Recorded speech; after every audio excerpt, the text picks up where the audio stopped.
رمضان کے آخری 10 دنوں کا اعتکاف اسلام میں رہبانیت نہیں ہے، لیکن کبھی کبھی سب سے کٹ کے اپنے رب کے ساتھ جڑ جانا۔ کچھ رات کی عبادتیں، کچھ تنہائی کے اذکار، کچھ درود و سلام کا ذوق، یہ ان ساری خوبصورتیوں میں سے ایک خوبصورتی اعتکاف بھی ہے۔ اللہ کے پیارے رسول علیہ الصلوۃ والسلام ہمیشہ اعتکاف کرتے، اور حضرت عطا بن رباح رضی اللہ تعالیٰ عنہ کیسی خوبصورت بات ارشاد فرماتے ہیں، معتکف تو اس آدمی کی طرح ہے جیسے کسی بندے کو کسی کے ساتھ کوئی کام پڑ جائے نا، تو وہ جا کے اس کے دروازے پر بیٹھ جاتا ہے کہ جب تک میرا کام ہوگا نہیں میں جاؤں گا نہیں۔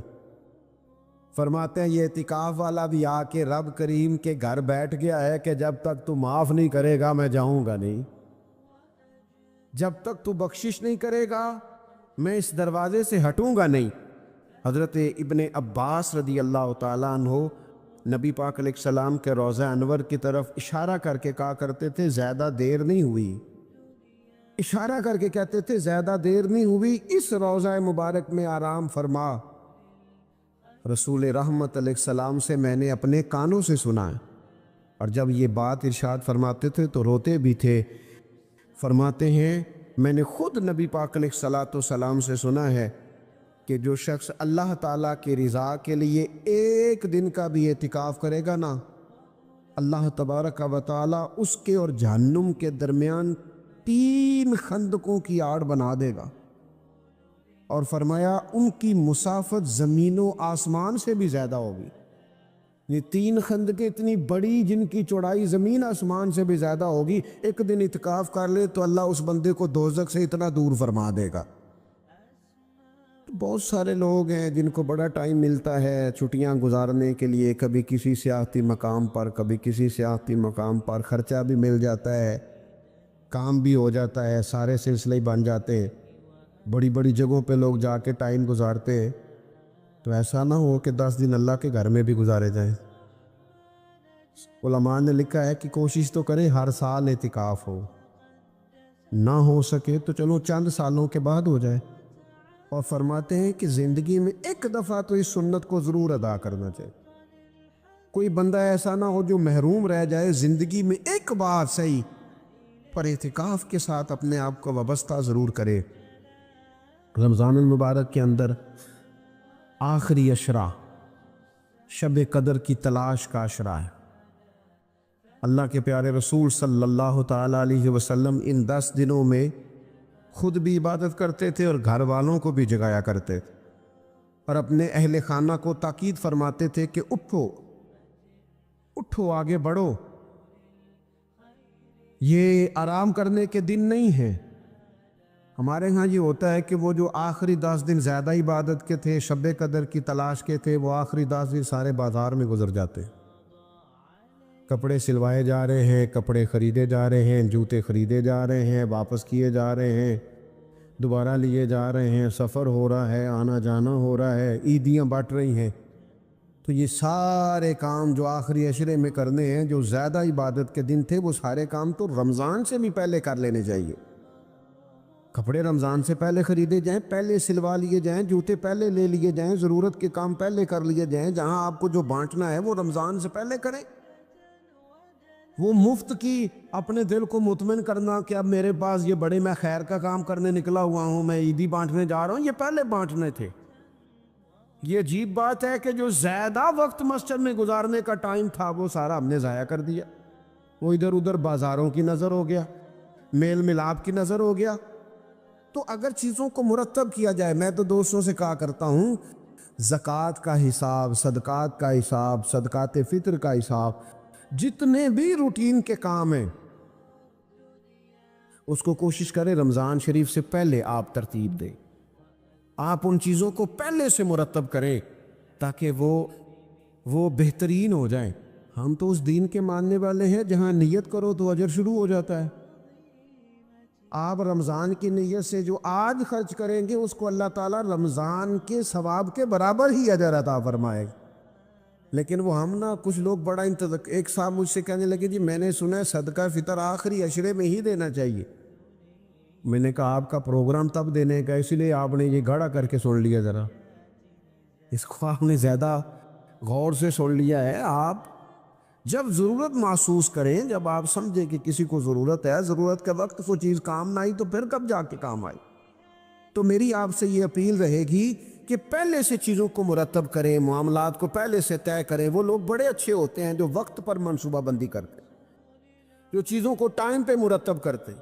وہ ٹائم جو ہمارا بالکل اللہ کی بارگاہ میں حاضری کا ہے، عبادات کا ہے، اگر وہ سارا گاڑیوں کی نظر ہو جائے گا، اسفار کی نظر ہو جائے گا تو ہم نے حاصل کیا کیا؟ ایک بات آخر میں بڑے درد کے ساتھ آپ کی خدمت میں عرض کرنی ہے، ہر سال کہتا ہوں، اس سال بھی کہوں گا، ذاتی اخراجات کو کچھ کم کیا جائے۔ ذاتی اخراجات نہ کچھ لوگوں کے بہت زیادہ ہیں، ان کے اپنے لباس کے، کپڑوں کے، اور وہ اخراج میں نے پچھلے جمعے بھی کہا تھا، اسلام ذبائش کی اجازت دیتا ہے، نمائش کی اجازت نہیں دیتا۔ نمائش والے کام اگر تھوڑے چھوڑ دیے جائیں، کچھ بھی نہیں ہوتا۔ میں تو شاید اگر میں سینکڑوں کہہ دوں تو غلط نہیں ہوگا، لیکن بیسیوں تو لوگ ایسے ضرور ہوں گے کہ جو عید ساری سو کے گزارتے، سارا دن سوئے رہتے، پتہ نہیں وہ اتنے مہنگے مہنگے کپڑے کس لیے خریدتے، عید کی نماز پڑھی سو گئے، اور بھئی آپ کا فون بند تھا جی میں سو رہا تھا جی، تو بھئی وہ جو آپ نے 1.5 مہینہ درزی کے پاس آنا جانا لگایا، وہ کس مقصد کا؟ رات کوئی پہننا تو کوئی پرانا جوڑا پہن لیتے۔ ایسی مصیبت کیا بنی ہوئی تھی؟ اتنے مہنگے کپڑے خریدے، اتنا مہنگا جوتا لیا، اور دن سارا سو کے گزار دیا۔ ذاتی اخراجات کم کرے۔ پتہ کیا ہے، فرق بہت بڑھتا جا رہا ہے، بہت بڑھتا جا رہا ہے۔ یعنی ایک جگہ پہ چیزیں پڑی ہیں، خراب ہو گئی ہیں، کھانے کا ٹائم نہیں، پہننے کا ٹائم نہیں، اور ایک جگہ وہ ہے کہ جہاں لوگ دوائی کو ترس رہے ہیں۔ گندم امیر شہر کی ہوتی رہی خراب، اور بچی کسی غریب کی فاقوں سے مر گئی، اور کسی نے کہا تھا کہ غریب شہر تو فاقوں سے مر گیا، لیکن امیر شہر نے ہیرے سے خودکشی کر لی، اللہ معاف فرمائے۔ تو بہت ساری جگہوں پہ لوازمات زیادہ ہیں، اخراجات زیادہ ہیں، تکلفات زیادہ ہیں۔ اس رمضان میں مہنگائی کا جو زور ہے، حالات کی جو سنگینی ہے، اور تھوڑا پیچھے جائیں تو غریب علاقوں میں جس قسم پرسی کے ساتھ لوگ اپنا وقت بتا رہے ہیں، اگر صرف امیر لوگ اپنے کچھ ذاتی اخراجات کو کنٹرول کرنے میں کامیاب ہو جائیں تو بڑے سارے لوگ ایسے ہیں جن کے لیے وہ خوشیاں بانٹنے کا ذریعہ بنیں گے، اسباب۔ اور ویسے بھی زندگی سادہ کریں، آسان ہو جائے گی۔ رسول پاک صلی اللہ تعالی علیہ وآلہ وسلم نے پتہ ہے روزے دار کی فضیلت کیا بیان فرمائی؟ اللہ کے محبوب صلی اللہ تعالی علیہ وسلم فرماتے ہیں کہ رب فرماتا ہے، ابن آدم کا ہر عمل اس کے لیے، روزہ میرے لیے، اور فرمایا میں خود جزا دوں گا روزے کی، میں خود جزا دوں گا روزے کی۔ اور حضور فرماتے ہیں روزہ ڈھال ہے، جو شخص روزہ دار ہو وہ بےہودگی سے، فحش گوئی سے اجتناب کرے۔ اور اللہ کے محبوب صلی اللہ تعالی علیہ وسلم فرماتے ہیں اگر کوئی شخص اسے گالی دے، اگر کوئی شخص اس سے جھگڑا کرنا چاہے تو پتہ کیا جواب دے؟ اسے کہے بھئی میں روزے دار ہوں، میرے منصب کا تقاضا نہیں کہ میں تیرے ساتھ الجھوں۔ اور رسول پاک صلی اللہ علیہ وسلم فرمانے لگے، اوہو اتنی بڑی بات! حضور فرمانے لگے، یہ صحیح مسلم کے لفظ ہیں، کریم محبوب فرمانے لگے مجھے اس رب کی عزت کی قسم جس کے قبضے میں محمد عربی صلی اللہ علیہ وسلم کی جان ہے، حضور فرماتے روزہ دار کے منہ کی خوشبو اللہ تعالیٰ کے نزدیک قیامت کے دن مشک کی خوشبو سے بھی زیادہ وقت والی ہوگی۔ اس کے منہ سے جو خوشبو آتی ہے قیامت میں مشک پیچھے رہ جائے گا، اور رب کی بارگاہ میں صرف روزہ دار کے منہ سے، اگر تیرے منہ کی خوشبو رب کو اتنی پسند ہے تو تجھے بھی تو اپنے منصب کا خیال ہونے تو کہ میں نے روزہ رکھا ہوا ہے، میں روزہ دار ہوں۔ میرے نبی پاک علیہ السلام کے یہ 2 لفظ ہیں نا، وہ صوفیاء ہیں نا، اللہ کے نیک بندے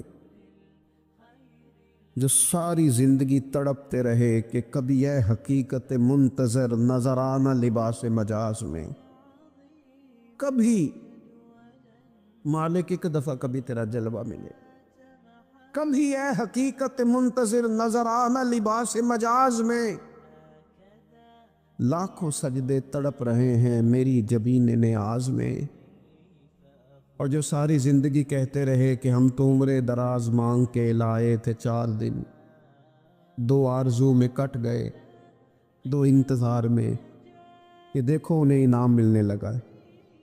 جو اس کی راہ کے سوالی تھے، جو اس کے رستے کے مسافر تھے، جو اسے پانا چاہتے تھے، جو اس کی دید کرنا چاہتے تھے، جو اسے ملنا چاہتے، میرے رسول پاک علیہ السلام نے فرمایا روزہ دار کو 2 خوشیاں ملیں گی۔ ایک خوشی اس وقت ملتی ہے جب وہ افطار کرتا ہے، اور فرمایا ایک خوشی اس وقت ملے گی جب وہ اپنے رب سے ملاقات کرے گا، جب وہ اس سے ملے گا تو اس وقت روزہ دار کو خوشی ہوگی۔ میرے دوستو، خوشی تو جو ہوگی سو ہوگی، لیکن یہ لفظ ہی بڑے حسین نہیں کہ روزہ دار کی رب سے ملاقات ہوگی، یہی لفظ بڑے باکمال نہیں؟ ایک روایت میں تو یہ ہے نا کہ روزہ میرے لیے ہے میں اس کی جزا دوں گا، اور ایک روایت میں یہ ہے کہ روزہ میرے لیے ہے اور رب فرماتا ہے میں خود روزے کی جزا ہوں، یعنی باقی نیکیوں پر ثواب ملے گا، روزہ رکھنے والے کو رب رحمان ملے گا۔ نبی اکرم صلی اللہ تعالی علیہ وسلم کے امت کے صوفیاء نے نا کچھ چیزوں کو بڑا کھولا ہے۔ عارف رومی کہتے ہیں کہ ایک دن نا محمود غزنوی نے خزانوں کے دروازے کھول دیے اور فرمایا بھئی میں نے آج ہر چیز کھول دی ہے، جو جس چیز پہ ہاتھ رکھے گا وہ اسی کی ہو جائے گی۔ لوگ دوڑے، کوئی سونے کی طرف، کوئی چاندی کی طرف، کوئی جائیدادوں کی طرف، کوئی خزانے کی کنجیوں کی طرف، کوئی بڑے بہترین گھوڑے اور اونٹوں کی طرف، لوگ دوڑ گئے، جو جس پہ ہاتھ رکھے گا اسی کا، سب بھاگ گئے۔ ایاز بیٹھا ہے، نہ وہ حسن میں رہی شوخیاں، نہ وہ عشق میں رہی گرمیاں، نہ وہ غزنوی میں تڑپ رہی، نہ وہ خم ہے زلف ایاز میں، وہ لذتیں کہاں۔ ایاز چپ کر کے بیٹھا ہے۔ پھر محمود نے ایاز کی طرف مخاطب کر کے کہا ایاز اٹھنا نہیں، آج لوٹ سے لگ گئی ہے، جو جس چیز پہ ہاتھ رکھے گا اسی کی۔ ایاز کہنے لگا بات پکی ہے نا؟ تو محمود خوش تھے، موڈ بڑا اچھا تھا، کہا بالکل پکی ہے۔ تو ایاز کہنے لگے چلو ٹھیک ہے۔ ایاز اٹھے، پیچھے سے جا کے نا تو محمود کے کندھے پہ ہاتھ رکھ دیا، محمود کے کندھے پہ ہاتھ رکھا۔ محمود کہنے لگے یہ کیا بات کا، آپ سے میں نے پوچھا تھا بات پکی ہے، جو جس پہ ہاتھ رکھے گا اسی کا نا۔ تو تھوڑی دیر پہلے مسکراتے چہروں میں آنسو آ گئے، ایاز بھی روئے تو محمود بھی روئے۔ کہا بادشاہ پکا رہنا، وہ جن کو خزانے چاہیے تھے وہ دوڑ گئے، مجھے تو چاہیے۔ لنگ کئی مہینے تے برس گئے تے تیری دید نو دیدے ترس گئے، تیری تو ملے گا۔ تو پھر کہا محمود نے، اس نے کہا میں وعدہ کر چکا تھا، بس ٹھیک ہے، باقیوں کے خزانے اور میں تیرا طے ہو گئی۔ فرمایا باقی نیکیوں پر ثواب ملے گا، روزہ رکھنے والے کو رب رحمان ملے گا، اللہ کا قرب ملے گا۔ دیکھو نا، وہ خاص انسان کو کیفیت حاصل ہوتی ہے روزے میں، رب کے ہونے کا یقین۔ وہ جو صوفیاء کہتے ہیں نا مراقبہ کرو، وہ نصیب ہوتا ہے۔ یعنی کسی کو کیا پتہ ہے اس کا روزہ ہے کہ نہیں، اکیلا ہے نا گھر میں، فریزر بھرا ہوا ہے، نہیں نہ کھاتا، کیوں؟ اسے پتہ ہے میرا رب میرے ساتھ ہے، میرا رب مجھے دیکھ رہا ہے۔ بس یہ تصور توحید پکا ہو جاتا ہے رمضان، تو پھر اللہ تبارک و تعالیٰ کی بھی خاص رحمت اور کوئی خاص ہی اعزاز۔ حضور فرماتے ہیں جنت کے کئی دروازے ہیں، ایک باب الریان ہے، اس سے صرف روزہ دار گزریں گے۔ آواز ہوگا روزے والے آ جاؤ، وہ آ جائیں گے، فرمایا اس خاص دروازے سے گزرو، جب گزر جائیں گے تو فرمایا بند کر دو بھئی، اور کوئی نہیں گزرے گا یہاں سے، دروازہ ہی مخصوص ہے، ان کا اعزاز ہی ذرا زیادہ ہے۔ تو میرے عزیز، رمضان شریف کے اندر وہ منصب کا بس خیال رکھیں کہ میں روزہ دار ہوں، اس احتیاط کے ساتھ. اور دوسری جو رمضان کی چند عبادات ہیں نا، سب سے پہلی تو میں عرض کروں گا تراویح کے حوالے سے. یہ بات یاد رکھ لیں کہ نبی پاک علیہ الصلوۃ والسلام نے فرمایا جس نے ایمان اور احتساب کی نیت کے ساتھ رمضان میں قیام کیا، اللہ اس کے پچھلے سارے گناہوں کو معاف فرما دے گا. اور ایک مقام پر نبی پاک صلی اللہ تعالیٰ علیہ وسلم نے بیان کیا، یہ مشکات میں موجود ہے، حضور فرماتے ہیں رمضان اور قرآن دونوں قیامت کے دن بندے کی شفاعت کریں گے. رمضان کہے گا یا اللہ میں نے اسے دن بھر کھانا کھانے سے باز رکھا،